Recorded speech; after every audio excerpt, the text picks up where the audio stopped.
mentality. If I can make you look bad, it makes me look better.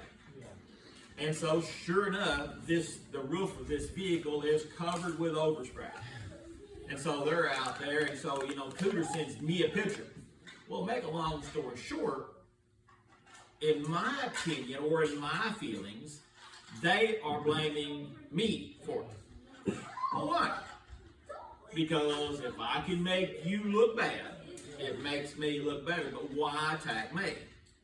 Well, number one is I'm leadership, and I'm this, and they're going to always attack leadership, always prove leadership. Well, the thing is that I'm curious, did Dwight get brought into this thing? But the bigger question is that, and I'm thinking about this last night because I received it yesterday, and I'm thinking about this last night as I'm driving back, and that's one of the times, Amber, that my mind was like, when I was quiet, I'm kind of thinking about this because I didn't want to talk about it last night. I wanted to think about it for a while. I wanted to think about why I felt what I felt. Cooter did. And so the thing is that, and I thought about this thing, well, why is it upsetting me, Lance, that I've got this picture? Why has it bothered me that they did this? Well, it started kind of taking root. Like, well, now I'm mad because, they're blaming me for this thing. It's not all my fault, blah, blah, blah. And I'm letting it ramp up inside of me. And then all of a sudden, I remembered the most primordial lesson that you could ever learn. If you let somebody's words bother you, you've established a value in that person's words. Some people's words and their thoughts and their opinions mean nothing and should mean nothing. And if a person is trying to hurt you, AJ, you should instantly what? Instantly devalue their opinion if they're not. Now, mind you, there's a difference between somebody trying to hurt you and someone trying to say, hey, Lance, not personal, but you might want to brush your teeth. But I'm not going to do it in public in front of everybody. I'm going to try to whisper. Or if you walk around and somebody says, hey, man, you got a booger in your nose. Well, that's not trying to hurt somebody. That's trying to help somebody. There's a difference. Or if you come to somebody, you think about this thing, the downside of preaching is sometimes I say things that I don't mean to say, Jessica, but they're right on in your life. That ain't me. Because I don't know what goes on in your world, and honestly, that's not my business to know. And that's between you and God, and if I deal it out, guess what? Because I've been in a situation where I've said things and people got mad at me. I'm like, don't get mad at me. That's your conscience. Yeah. So the thing is that as I'm going through this thing, there is this battle that's forming in my mind, and who is going to take domain of this situation? Is it going to be my guilt, my insecurities, my fear? So what I did is that instantly I thought, wait a second, if they're blaming me for this thing, these people are already this way, damn, their value is useless to me. In other words, their opinions, their words, if they're trying to hurt me, they're trying to lay this guilt on me, they're trying to point blame at me, then they're of no use. Because again, if you establish a value or a worth in a person's words and they're doing something to harm you or bring you down, then guess what they're at in your life? They're no bueno in your life. They're no good. What we're talking about is, again, we're laying the foundation for spiritual warfare. But having moved within the charismatic circles, the problem with the charismatic circles, all right, when I say charismatic circles, the best way I can say this, has anybody been in a hardcore Baptist church? Yeah. Oh yeah, hardcore Baptist church where we went and actually did, who was it? Mercy Me, we went and sang. And it was at a Baptist church. And I remember watching everybody, nobody would stand up and worship. If you've ever stood up and worship, it's actually a great experience. Now Amber is my favorite to watch. She don't give a crap. Boy, she'll stand up there, and Emily, you can see them people. They go, you're going to die and go to hell because you're standing at the church and worshiping. And that's how people would actually physically make you feel, because they were like, they don't see that. But then all of a sudden, you go into a charismatic church like the Assemblies of God. Now, you figure in Assemblies of God, they have a very unique history. They started from the Azusa Street revival back in the early 1900s. And oh my gosh, man, they was on fire, Lance. They were on fire. They're talking about, man, screaming and hollering during church, I receive it, all these things. Well, all of a sudden, they became mainstream. People started going there. So, the first thing they got to do when they go mainstream is what? Create rules. And rules completely killed that movement. The next thing you know, the Assemblies of God started looking like the Baptists because you had the rules. Our church was the same way. Our church at House Prayer was the same way because we had, when we first started, nobody would do praise and worship. I mean, we'd all sit back there. And I remember going to a concert. We went and sing Skillet. And man, everybody was down there worshiping God down there. And I'm like, so I remember going to my preacher. And I said, hey man, is it possible that when there's praise and worship that we can come down there? But you notice the first thing that I did not come down there. And then him have to run me off. I asked for permission. I went to the pastor. And so we got permission. And I remember the first time we went down there, me and a dude named Sean Johnson and Bruce Castillo. And we're down there, and it was just us three. And the whole church of 100-something people. And they're seeing us three down there. First person to gone, I'm looking around, and all of a sudden Sean's gone. So now it's just me and BR. And all of a sudden, right in the middle of worship, I look around there and BR's gone. I'm like, oh crap. And so guess who that leaves? Me. But I'm still down there because I knew it was important. So we stayed. Eventually, more and more and more people came down. And eventually, man, it started coming on. Well, guess what's going to happen? When stuff starts going in the right direction, the enemy is going to have a problem with that. So, guess what they created at the house prayer? Altar cops. Well, I called them the altar cops. Because if somebody got out of line, because guess what? We had people to get out of line. Anytime you have a spiritual opening, the nuts are going to feel that opening. They're going to do it. And buddy, if you ever move within the charismatic circles, you will see the nuts. Buddy, they're, oh my gosh, because they have no rules. They have no restraints. Rules and restraints are an excellent thing. Authority is an excellent thing because it provides structure. Take structure out of an organization, Zeke, what happens to it? Chaos. I want freedom. That's the last thing. Anarchy said there should be no rules. Yeah. That is no bueno.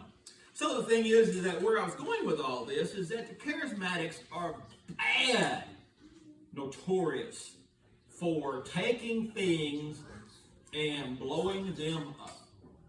And so I'll remember where was we going, Amber? It wasn't, I guess we was going to Illinois at that time, wasn't we? And we went to Delena's house, and they was all sitting there, and Amber had wore this shirt. And we walked in the door. Well, this lady, Lance, had a dream of this train wreck. And she seen this picture of Amber in this shirt. We walked in the door, she goes, oh no. Well, I'm going to back up. I'll reinforce this. This has actually happened later on. No, did I receive it happen first? That's coming back from the fortune cookie? Yes. That is coming back from there when we stopped at some restaurant on the way back. So, what we did is that you have to take spiritual authority. You cannot let things take root on you. If you let people's things and junk take root on you, guess what's going to happen to you? It will eat you up alive. And so we walk in there, and all of a sudden, man, we're going to go on this mission trip, and we're going to have a good time, and we're going to do some ministering and all this stuff. What do you think? What do you think? The enemy's going to go, heck yeah, let me pay for your gas. No, Cheryl, they're going to do everything they can. And I say they because there are powers and principalities. It's not Satan. It's his dominion.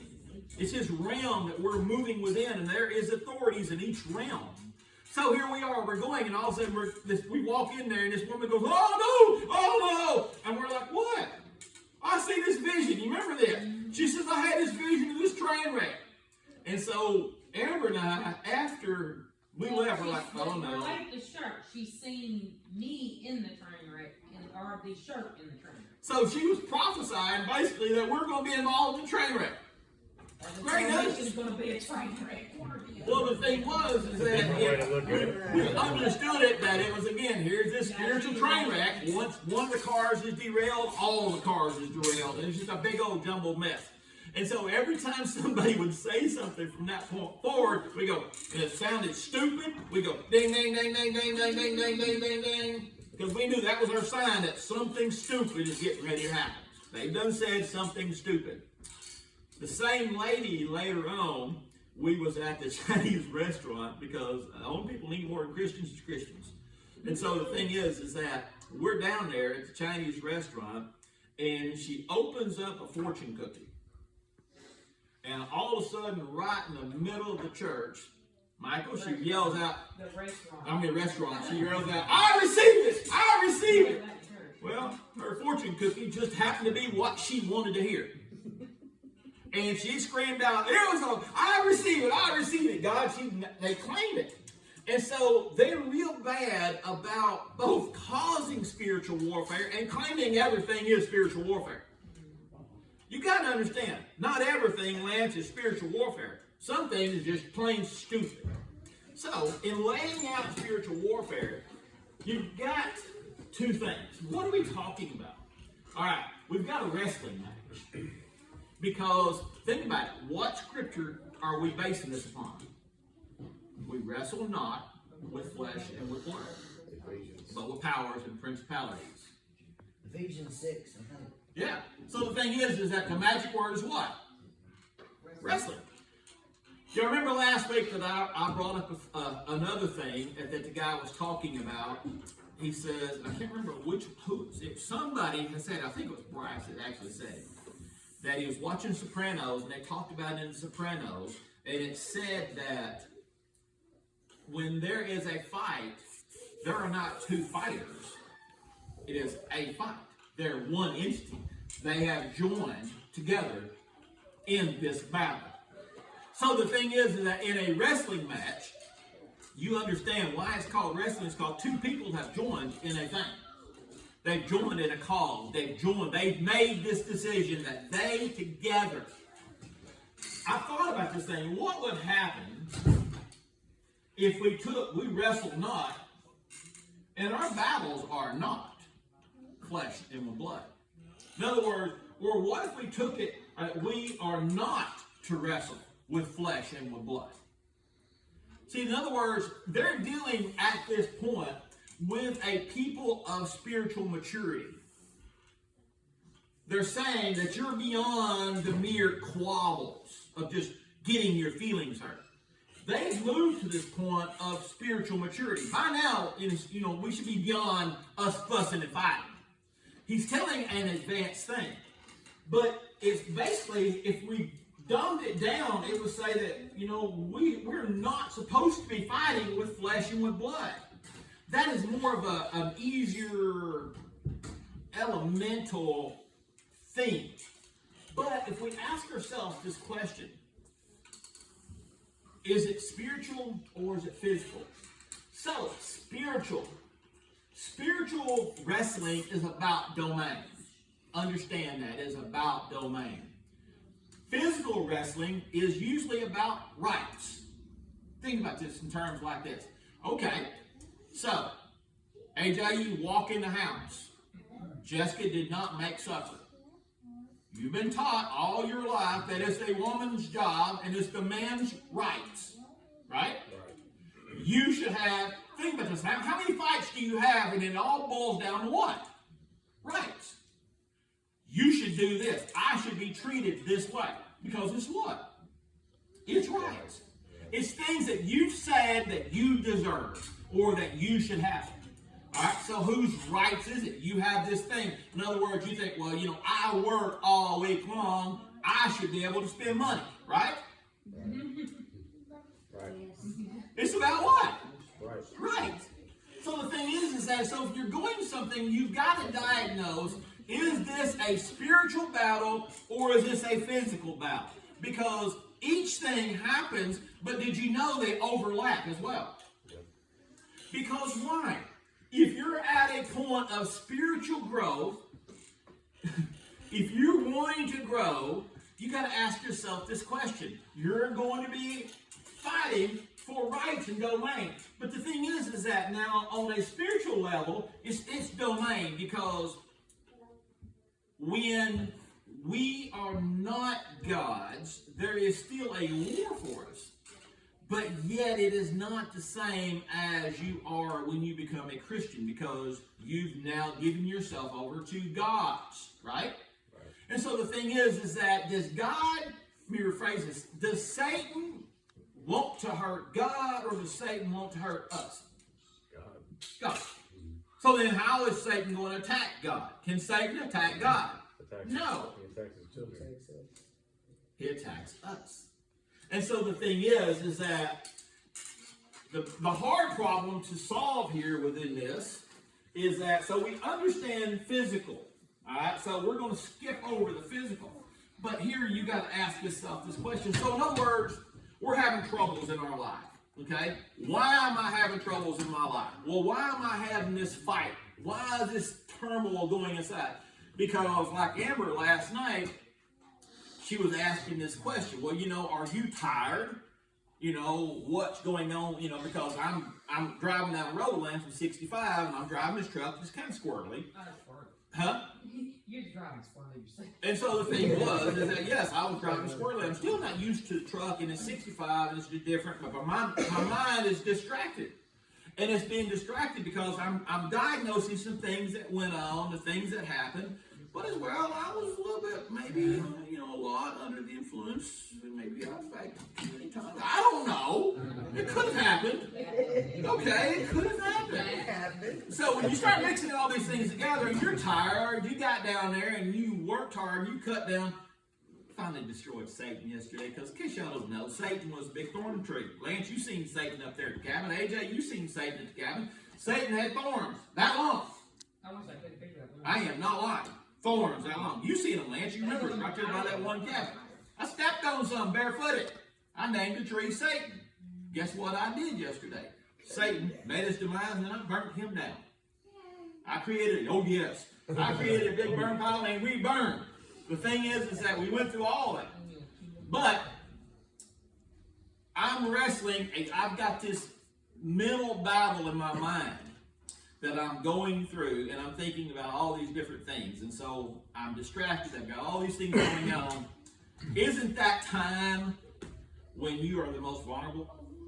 When you're distracted? You've got everything going. You've got all of a sudden he's going to come in. Well, you know what Jessica said about you? She said you got bad breath. Well, that's most of the time true. That won't hurt me. Okay, but all of a sudden Jessica says, Monty's not a real preacher. He's just not doing what he should be doing. The thing is that now I have to say, why is she saying that? Why is she doing these things? I'm thinking that I'm doing the best that I can. And all of a sudden, next thing I know, somebody's trying to attack you. But you got to ask yourself this question: what levels? Is there a truth within this thing? Because within a spiritual battle or a spiritual wrestle, there is a split within a spiritual warfare. The split is that, is this battle going on because you are not moving in the direction that God wants you to move in? And so what he's done is he's applied pressure in your life or allowed something to happen. Well, God don't allow that to happen. Then you go tell Job that. God did Job no favors. God let a lot of crap happen to Job. So if you think that God is going to solve you and save you from every trouble and every trial in your life, go ask Job. He's going to have to do a lot of apologies, because if you watch what they did, what the Romans did to the Christians during the days of the Colosseum and all that, and there's a verse in the Bible that says, none of you have suffered to the point in your faith that you have shedded blood. And there's none of us in this room who have really suffered for Christianity. Really. Think about it. Only idea we have of suffering in this church right now is it's COVID. And we're all distracted because it's cold. But you understand, so that's a battle. This is a physical battle, because you're like, well, why ain't we got heat on? Because we're soft. So the thing is that we got to understand, this is not a wrestle. When you wrestle and you're having this thing, you've engaged in this battle. One of the signs of a wrestling with God is, because you think what this thing, we wrestle not with flesh and with blood, but with powers and principalities and demonic forces in the heavenlies. Okay? So we label that as a what? That is, spiritual warfare is always what? It's always negative. It's always an attack. It's always trying to bring you down and destroy you. But what is that? Wasn't there a dude named Jacob? And didn't he have a brother named Esau? And did you know what Jacob's name meant? Deceiver.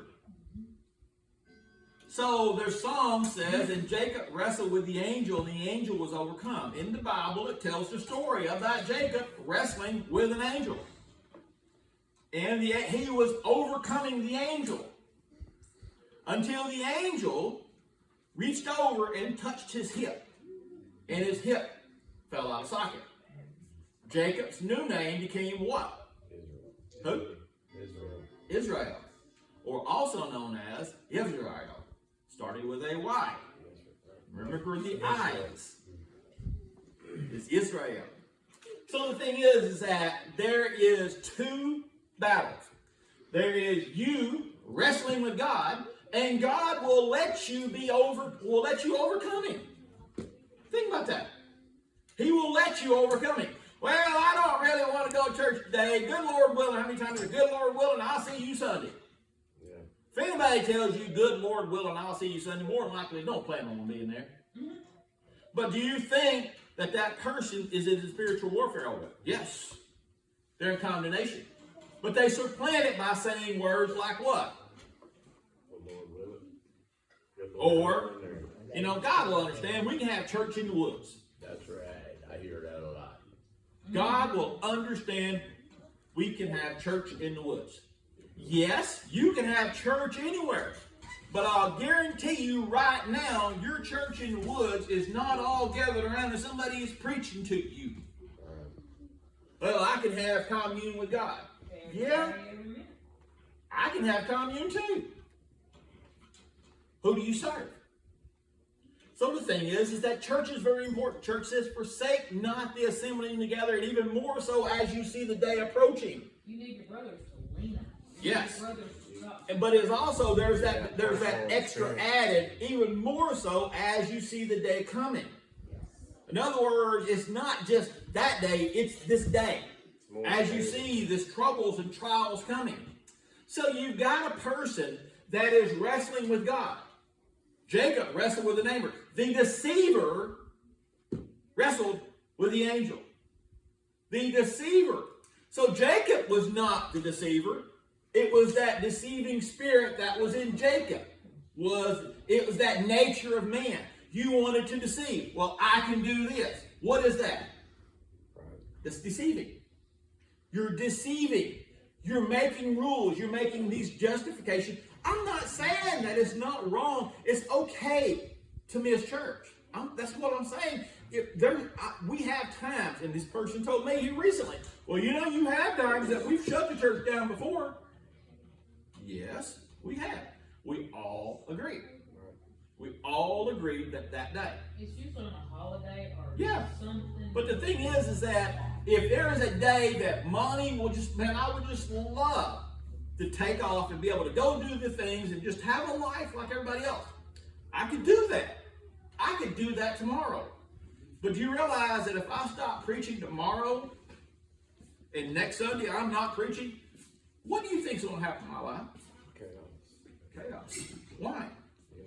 Because of dominion. So the thing is that if you're not doing what God wants you to do, now you're sitting here and you've got this wrestling right here because God is going to allow the trouble to come into your life. Because you're not doing that. That's the only way that God can get you back on track is to allow the trouble. Y'all have heard me say this, is that some people are so doomed because the only way they can ever learn is through failure. You can't look at somebody and go, hey, Lance, don't do this. And Lance said, you're right, honey, I shouldn't go that direction. You can take wisdom, you can take advice. But all of a sudden you say, Lance, don't do this. Lance says, by God, I'm a grown man. I can do whatever I want to because that's his domain. In reality, it is a spiritual battle that's going on with Lance. He knows what he should be doing. And you'll see this. But then there is also this spiritual battle that you're doing what you're supposed to be doing. And you're doing it, and all of a sudden you've got God and you've got Satan. The thing is that why do you think that God lets us have spiritual warfare? It's a test. Actually, is it the test or something else? I think it's to help others. Well, did you know that there's a verse in the Bible? You know, I hate it when there's a verse in the Bible that explains crap. Tells us exactly what the problem is. The verse in the Bible is that when God, and I've heard y'all heard me tell y'all this, when God told the children of Israel, go in there and get rid of all this stuff. Well, the children of Israel did what? It's kind of like going to a yard sale. Yeah. If you need a yard sale, where's the last place you should be going? To a yard sale. Sorry. Because a yard sale is a bunch of stuff that people wants to do what? Get rid of. Get rid of. But you have to get rid of yours. Well, why don't we go buy a brand new used car? Because if you buy a why does people get rid of their cars, Emily? Mostly because of that problem. Because the warranty went out. Warranty went out. They know they're getting ready to spend money at it. They dives it out. Yeah, and something's wrong with it. It's just like, as an example, I'll tell y'all from first-hand experience because we fixed 1 million of them. Whatever you do, man, I got a good deal on this car. Where'd you get it from? Well, I got this guy. He sells them. Well, who's the original owner? What's the enterprise of the car? Sorry. Yeah, if you know from experience, yeah. How do you drive a rental car? Like you stole it. You don't care. It's just a rental. Never get on. So the thing is that you should be looking. Well, why did they sell it? Well, I just want a brand new truck. Why do you want a brand new truck?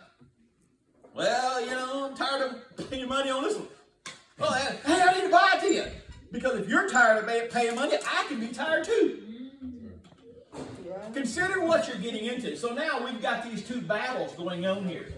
You either got the bad battle because you're doing what you're wanting to do, or you've got the good battle because the thing is that, you know, you understand. But the other side of it, let's move away from this thing for a second. When we are, let's just not label our battles, our fights, as spiritual things. Because there's nothing more dishonest than you to be mad at your wife, mad at a friend, and disguising it, well, I'm just going through a lot of stuff right now. In reality, you're really saying what? I'm mad at the crap right now, but I don't know how to say it. I don't want to get into a fight, so I'm just going to dwell on it for a while. No, you want to dwell on it for a while. A lot of our troubles that we're having in church or having in our personal and private lives is because, again, it's rights, the things that we want to do. But we'll find that there is a spiritual root within our physical fights. There always is. Because God, Lance, is trying to take you to a place. And the thing is that sometimes the only way that God is going to get you out of Egypt, think about the Israelites, they said what? Well, we had it good in Egypt. They forgot the trouble. They had it going on. But if you read the story of the children of Israel, they went there and everything was going good and they was multiplying like cockroaches. They was multiplying like cockroaches. They was everywhere. And all of a sudden, one of Pharaoh's dudes walked up to Pharaoh and he said, hey man, because he had an issue with the Israelites. He said, hey man, have you really considered the Israelites? And like Pharaoh said, yeah, you know, he says, do you realize that they outweigh us? That there's more of them? And if they decided to, they could overrun us? What the?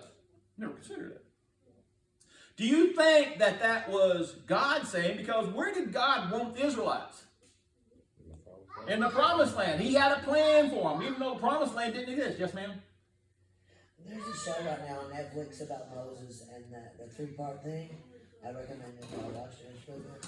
So, when you're doing this thing, you got to ask yourself the question: is God trying to move you to where you want to be? God is always trying to move you to where He wants you to be. He's always moving you because we're passing through. If where you're at is where you think you need to be, it is not. Where you're at is where you're at. That's where you've ended up at. Michael, the journey has not stopped. It's like developing as an artist. You have to move beyond. You have to step out of your realm to grow, don't you? And so the thing is that sometimes God just does things to you. But when we're wrestling, we've joined into this thing. But is it possible that a wrestle, something spiritual is happening at this wrestling level? Is it possible that the words could, maybe our wrestling and maybe our fighting is it possible that our fighting is revealing our true nature? Emily, is it possible that when we have a fight so like you and Lance get into it, maybe when you're fighting, is it possible that Lance's true nature is being revealed at that time of that fight? Yeah, very possible. But is it possible that the Hebrews even knew this? What is the word? What is the word for wrestle? I don't know. I never looked the same. It's evak. A what? Evak. If you look up wrestle, and it's so funny, the word wrestle, it's a bach. And it means to float away as in dust. And what it represents that you are in the ground grappling. But if you look at this thing, if you look at the word ebak, you will find that it means something. So it starts from right to left. So this is the what? The left. Okay? It represents a spiritual realm. It represents God. It represents something happening in the spiritual realm. The next word is Bet, or Biet. It represents house or dwelling. So it means your spiritual what? House, or your spiritual dwelling, your domain. Remember, the journey starts, and where does it end? This letter right here is in Kaf. It represents monkey. Represents what? Monkey sees, monkey does. It represents a mimic. It represents what, so because a monkey, what it sees, it does. So the spiritual word for wrestle is a bach because it reveals your spiritual nature. Who are you imitating? So when you're fighting, who are you imitating? Are you imitating your parents? Are you imitating something else? Are you imitating your real spiritual nature when you're fighting? Yes. When you're fighting, it reveals your spiritual nature. That means you've lost it. If you get into a fight, now mind you, you're going to get into a fight. But what makes a difference is that, like my pastor used to say, he says, I cannot stop the birds from flying over my head, but I can prevent them from building a nest. And he was talking about troubles and trials. I can't stop the troubles and trials in my life. I can't stop them. But I can stop them from building hope. The Bible says something about wrath. What does it say about wrath in the sun? Do not let the sun go down on your wrath. So in other words, if you have a disagreement with Jessica, AJ, solve it before you go to bed. And you know why I tell you to solve it before you go to bed? At night, it's going to fester over. It may seem like it's healed. it'll form a scab over it. Yesterday, I'm over there and we're sawing down Satan. And I'm on my knees in my overalls, and I'm on my knees and I'm cutting it down. I'm thinking, I'm looking on all the ground, all these little thorns and stickers. I'm like, yeah, your days are limited, buddy. And as soon as you're about gone, I'm rejoicing in this thing. This morning, I rubbed my kneecap, and I felt a little bump there. Of course, I'm looking for ticks. And all of a sudden, I feel this little bitty old sticker sticking out. And AJ and I grabbed that son of a gun. How big was that thing? It's over a quarter of an inch, wasn't it, ever? That thing was about a quarter of an inch into my skin. He's getting this last little bar back. It's like, I'll show you. I was like, oh, heck no, I'll flush you down the toilet. The thing is that a block or wrestle means that you are demonstrating who your real nature is. You're demonstrating, when you get into a fight, you're demonstrating your real nature. Because this cloth means monkey. In other words, who do you represent? A monkey is a what? According to things, it was what we evolved from. But did you notice that within evolution there was a split? Did you notice that if evolution was true, there would be no more what? Monkeys. But is it possible that there's a thing that happened within the old nature of man? The monkey represents the old nature. Evolution took the higher path. You have man. A man is a spiritual. The number is 100. It's a spiritual reverence. It means you've actually ascended. But the thing is that when you're in this battle, you are reflecting your inner natures. When you've let this thing fester overnight, and what happens is it forms a scab, and you act like y'all get along. You know those songs, we bury the hatchet, but leave the handle sticking out? It festers. It's sensitive to the touch. You know, like I've said, I've got a person that keeps asking me to do something, and I don't want to do this thing with this person before. I don't want to enter into this relationship with this person ever again doing this thing. Why? Because this person never did what they said they'd do the last time. Why in the world would I want to do it again? Because every time this person says this thing and wants to do this thing, they never do what they say they're going to do. And what does it make me do? Yeah. You get angry at him. I get angry at them. I get hurt. Because here I go again. I've opened myself back up again. I know y'all don't have that problem. I've opened myself back up again, and I let y'all back in, and what do you do again? Exactly. So the thing is, it's called unresolved conflicts. And so solve your problems while you got this issue. Solve this problem. Because if you think, well, I'm going to sleep on it overnight. No, all you're going to do all night long is what? Dwell. The thing is that who do you represent? You represent God, or you should represent God. You represent the Messiah, Yeshua. You represent this area. So the thing is that when we're challenged with a wrestling match, we have to understand something. Who did the angel represent? He represented God. He represented because Jacob, also known as the deceiver, represent the angel who represented God. So who was the real battle in between? God the deceiver. That's the real battle. That's the real battle. The thing is that who do we represent in the battle? Who do we represent? We're either representing one of two things. And sometimes the deceiver looks like it's overcoming. But God has the final victory.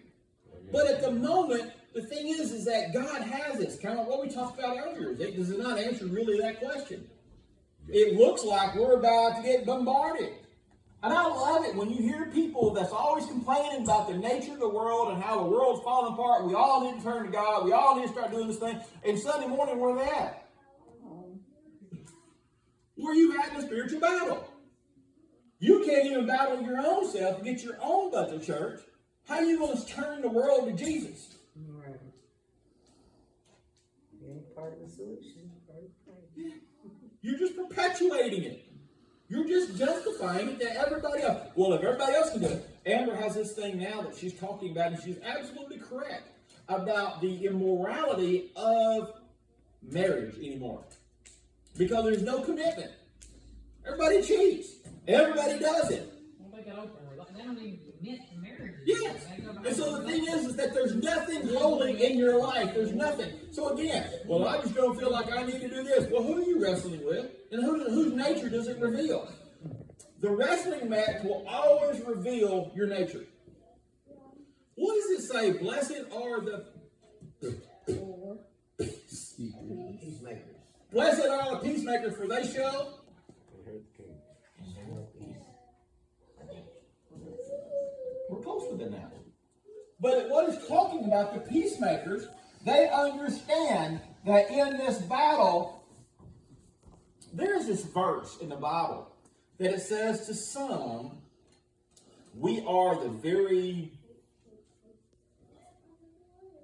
cloud of death and judgment. We represent their judgment.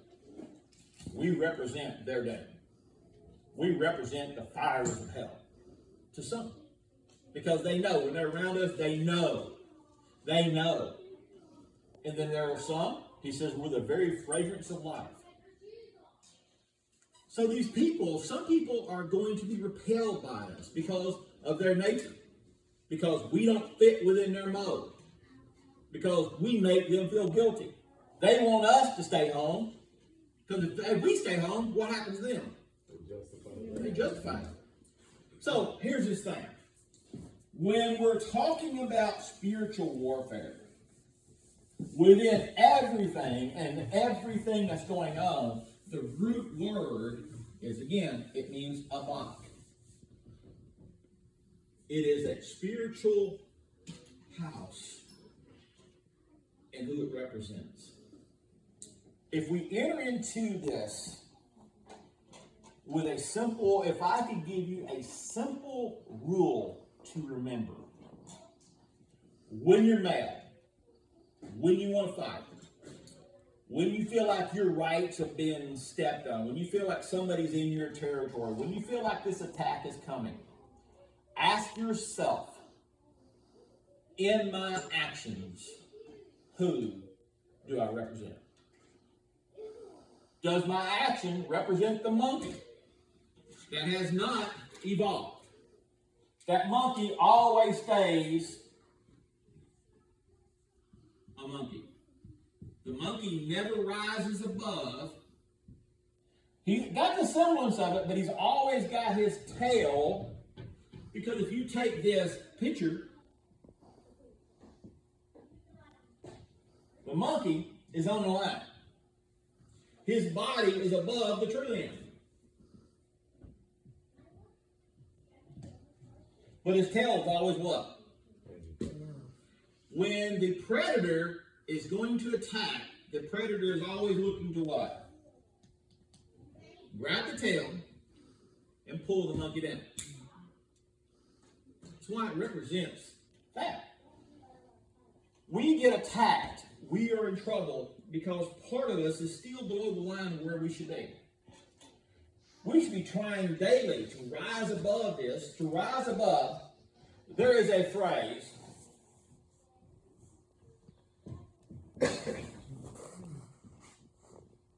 Order ad chaos, which means order from chaos.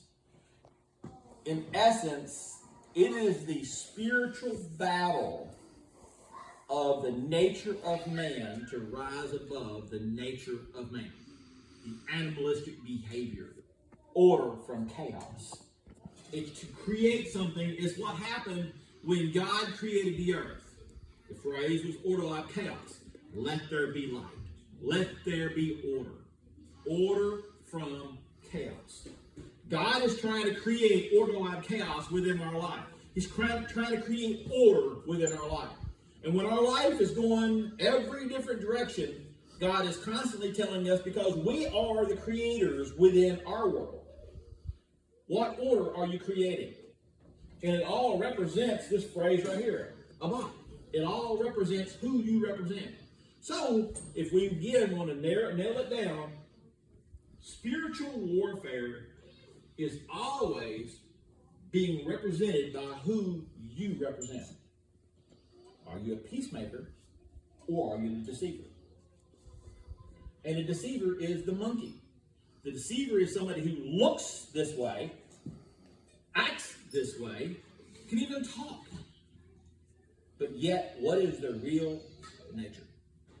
Their real nature is always to do what? To tear down, to destroy. Somewhere within this thing, because if I can get you into this fight with me, guess what I've done? Because if I can pick at you long enough, AJ, I can bring you to a fight, can I? How long are you going to sit there and let them pick at you? You have to make the choice. Well, I've got rights. Then avoid it. Get away from it. Don't have these people in your life.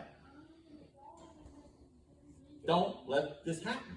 Because you are the master of your universe. God put us down here and he says, you have what? Dominion. And dominion means to be the bigger person. One of the first lessons they teach you in the martial arts is it's better to walk away. Any idiot can fight. It takes a bigger man to walk away and go, you know, I would cut you, but it's best that I do what? Yeah. Because Zeke and I was talking about that earlier. It sounds easy that we want to destroy somebody, but destroy somebody and then live with the guilt. Because the guilt is inside of you. You knew you should never have picked that fight. Can end up destroying you instead of what you intended. But did you know that the fight also represents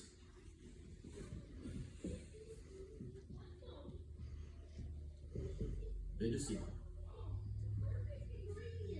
He's constantly warning you. Every wrestling match ends up meeting because the cough represents the deceiver, because he's the monkey. He's the imitator. He deceives you. Well, there's a fine line too, from fighting the monster and becoming the monster to fight the monster. Okay, fine line. But what does the scripture say? The battle is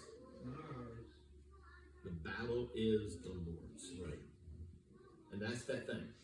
Is that so? The thing is that some things you can't avoid. Some areas you're going to have, because the Bible tells you that you will have to turn your plowshare into swords. You will have to take your plow and beat it into swords and defend your certain things. There's certain things, guess what? Ain't a soul. There's nothing. Tomorrow morning, if I get into a fight in my mind with somebody as I'm driving down the road because they cut me off or swerved in traffic, guess what I've just done? I've imitated my nature. I didn't have to enter that fight. I didn't have to. That fight could have been avoided how? Let it go. Walk away. Is it that important to ride? I watched a guy the other day cutting through traffic, cutting everybody off. I mean, he was flying. And you know we got at the same exit at the same time. And he cut everybody off, got honked at, got flipped off, the whole 9 yards, caused all this trouble, and we got at the exit at the same time. You just kind of go, really? Again. That happened with AJ this morning. He was going real fast in front of us, and then they got by a truck, got in front of him. Who got here first? There you go. So understand something. I cannot keep up with AJ. As we are entering into spiritual warfare, in our study about spiritual warfare, we have to understand that it all boils down to the fact of who do we represent. And that is the key right there. If you want to stop spiritual warfare, understand who you represent. The first time you enter a fight, if you go into a fight, Evelyn, you're getting ready to get mad at Chase because Chase gave Amber the bread instead of me. Ask yourself this question. She's on my side. Who is going to win? Ooh, Amber. That's right. I don't want to Alright. If y'all have not noticed, we're gonna start promptly at 10:35. Promptly at 10:35. 5-minute curve. You got 5 minutes, and there's nothing personally against anybody, and y'all have no idea because I always in my mind I want everybody to catch everything because I think it's so important what we're doing. But the other side of it is that honestly, guys, I don't think Jesus gonna give you a 5-minute curve on this or that. yeah, I hope so. Yeah, we got time to get our house in order. But the other side of it is if we was consistently late, AJ, to our job. You missed the chopper, baby. Oh, right. You walking. I watched two guys last night, actually a man and a woman, because they had missed their cruise ship. And the cruise ship was like 20 foot away from the dock. Well, I've been swimming. And that cruise ship was already under power. I saw that. And this ain't a correction thing, it's just a thing that we need to do. Yeah. We need to be for visitors and the whole bit. We need That's to the look a little weird more. thing is, I'm like never late for work. I mean, I might be 1 minute till time, but I have my time to work. And nobody's So I messed should up be able about to you. do It's gonna happen. No, and the thing is that, trust me, I get it, and it's not a stab at anybody, but there's this other side, is you gotta understand, there are other people that they want to say something, they want to say it, and the thing is, it forms into other people's minds. So, that being said, one last thing, I did this 2 years ago, and I'm gonna correct myself. Alright. 2 years So, ago? today's the 21st. Alright, so it is the Sunday after next. The Sunday after next, I'll talk to AJ and I'll let him make the decision on how we're gonna do all this. There is a church, and it's an old, y'all have heard me talk about it before, and it's over in Desert area. It's an old family church, it's an old church. They have church one Sunday a year. It's a homecoming. On Cinco de Mayo, Huh? the 5th of May? Yeah, it is. I guess so. Yeah. But the thing is that is their homecoming. All the families, they all come back together at that church for one Sunday a year. A friend of mine at the same time invited me for the same weekend to go to the White River and go trout fishing. Well, that ain't a battle. Nope, actually it's Not not. battle at all. Not about a law. That is not even a question. I ain't no good, bro. That's the thing is that if somebody asks you to come preach at their church for one Sunday a year, there's That's one. actually a very big honor. That's he said, Monty, would you? I said, man, well, yeah, why would I not? But we got to figure out what we want to do on Monday the 5th. If you want to talk to somebody, you want to do it yourself, AJ, you want to get Zeke to preach. What? No. I'll let you make that decision, AJ, because I really feel strongly that's something that if you want to talk to me later on or after, call me later today, we'll talk about it some more. Y'all want to do something for the kids, and we can do something for kids on Sunday. But I will be there. Amber, are you going with me? Mm-hmm. Okay, she and I are going to go together. Unless I'm needed here. Now, if I'm needed here, it's different. Yeah. No. But the thing is that I'm gonna go do that, so we'll make that decision, but I wanted y'all all to know that, I wanted y'all to have that clear, where I'll be that day. Not in the woods, not on the boat. Oh, no. Not working. Because again, like I said, my friend will be disappointed in me, but I don't really care. I serve God. That's my number What one. day? It'll be on the church check when it's gonna be. Yes, I think so. Okay. So, It's a what now? she Yeah. said it'd be on Okay. church. It'll be check. on the 5th. Yeah, the Sunday Yeah. after this coming Sunday. Yeah. So, other than that, I mean, there's no more big surprises. We do need to be thinking down the road because it's almost time. Everybody's out. Probably after the 5th, sometime we need to talk about having a easy yard sale out here. Get rid of some stuff. And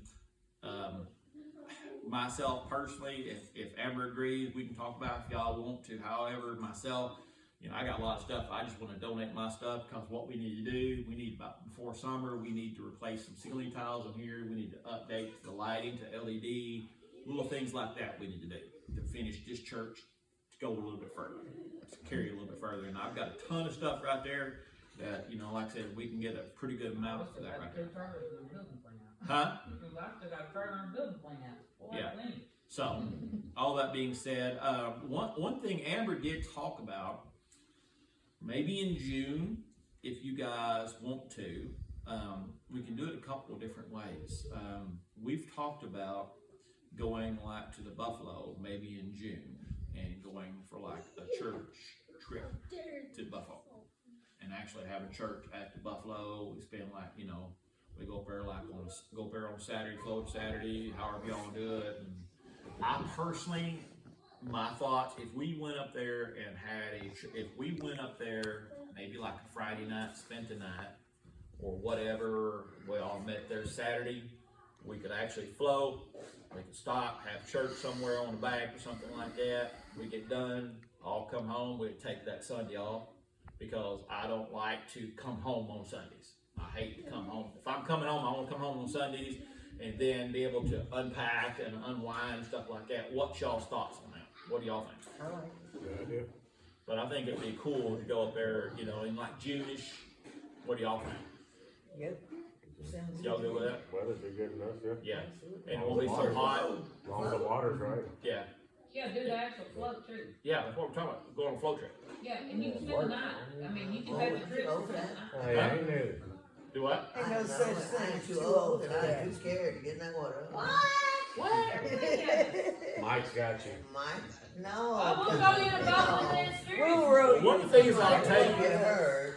one of the things I'll tell you that we will do, Order, order. I have got a little bitty flat bottom boat. And so what we're going to be doing is we can actually string them all together. And worst case scenario, y'all get tired, if somebody wants to ride in a little bitty boat, well, it's not really bitty, it's 10-foot boat. And it's very stable. So the thing is that it's going to be a good safe trip for the kids and all that. And, Oh, wait, you talking about take a kid? huh? Oh, The yeah. little kids? Yeah, they Sounds have. dangerous to me. No, I don't like kids. I won't. I don't know, I've heard I'm of done. Buffalo, can it get pretty rough? Okay. If little kids go, and it's not because I don't like to be around little kids, I can't stand to be around little kids in water if they can't swim. I cannot relax. Like I said, we work this out You then. know this. So we'll work it out. Of course, Amber, of course, Unless my grandkids don't go, and then it's different. I'll watch out. Hey, I'm cool, leave them all. Hey, I well, was- so I guess what we'll say, if you want to take your kids there, you're responsible. That's right. That's right. They're your responsibility. That was See, not me, I'm different. taken. And that's the grandma and her. I'm the papa because I take my kids. And we went down to the waterfall yesterday, and Zane and Let him take it. Addison went way out in the waterfall, and Zane putting his head in the water, whole 9 yards. He was freezing to death. When he come back, he was shaking and everything. He says, "Why did you make me get in that water?" Then he goes and gets in the pond. Goes it. Yeah, ours were the. Yeah, I ain't made you do nothing. You chose. So, y'all decide about kids. Me and Amber's not going to be responsible for kids. The thing is, if you want to take your kids, hey, take your kids. Now, that's a trip, carry it. We can camp out, have a good time. I'm good with it. So whatever we want to do. So, and I don't have a I problem, know Amber, she if got to we get want checked Amber. first. Well, I was saying that'd be something Carrie would want to do too, and I was wondering how long she's gonna be. Now, something else we can think about doing, we can talk to your dad and Joyce to see if we can have the cabins for a weekend. And people can bring tents up there, we can have running water and bathrooms, and then we can spend the night up there. And we can either go down to the Red River down and play in the water down there, just have a weekend play. So there's options we can do. So, y'all think about that. And so that may be an option that we can do that, or go float, whatever, and then Cheryl can even go down to Red River and she can play in the water down there. No, Sheriff's probably not gonna be doing something like that. You can walk So- the bank. Enough of that. So y'all, we got everything laid out. So Next week, next Sunday is gonna be our next family day, but it's looking like it might be raining for like the next 10 days. So I'm kind of like at a loss for what to do. I figured You know, maybe we just could do come off of something a big indoor one. Why don't we do Yeah. family day the next time? and just wait it out. I'm cool with Okay, skipping because I it. was like, That's after probably it. Easter, really, and then with the rain, but I was thinking next month, with the end of the month, the school will be getting out, like within those few Do weeks. it out of So school. next month, I wanna do an outdoor That'd thing. be fun. I would like to do like maybe some sprinklers. I have a girl that's Oh. gonna come and do face paints. we So I can do definitely bounce wanna house. do something a little bigger We next can do a month. bounce house, sprinklers, the whole 9 yards. Like end of summer, you know, or Gotta beginning give of us time summer to blowout. prepare for it. Just kidding. Well, you know, that may be a, that may be a thing we Free could, bird bash. we could use part of the money from the yard sale to actually pay for the bounce houses and sprinklers and stuff like that. Okay. We want to do something like that. Just an idea. Y'all tell me, I don't care. We can get all that. So this be like a, Free everybody collective yard sale, or are we just doing like stuff here? If Or y'all are we wanna bring bringing stuff, our own? If or y'all like- got stuff you wanna donate, we'll or stick it out there. if y'all want to bring stuff and just sell it here, and you can't donate it, I don't have a problem with it. I You don't. let your name And on it. please understand, if I donate or if I do anything, I am not doing it to make Emily feel bad. Okay, that's not my intention. I don't do that. That's not my intention. It's not to make anybody feel bad. I just use Emily because she's fun to pick on. But the point is that just because we do something, I'm not asking you to do it. I will never ask you to do something like that. You understand that? I don't want. That's one thing is I have a rule in my life that I don't do. So enough of that. So anything else? Well, good. We're good. And Emily's supposed to sing sometime, sing something. Oh, yeah. AJ, you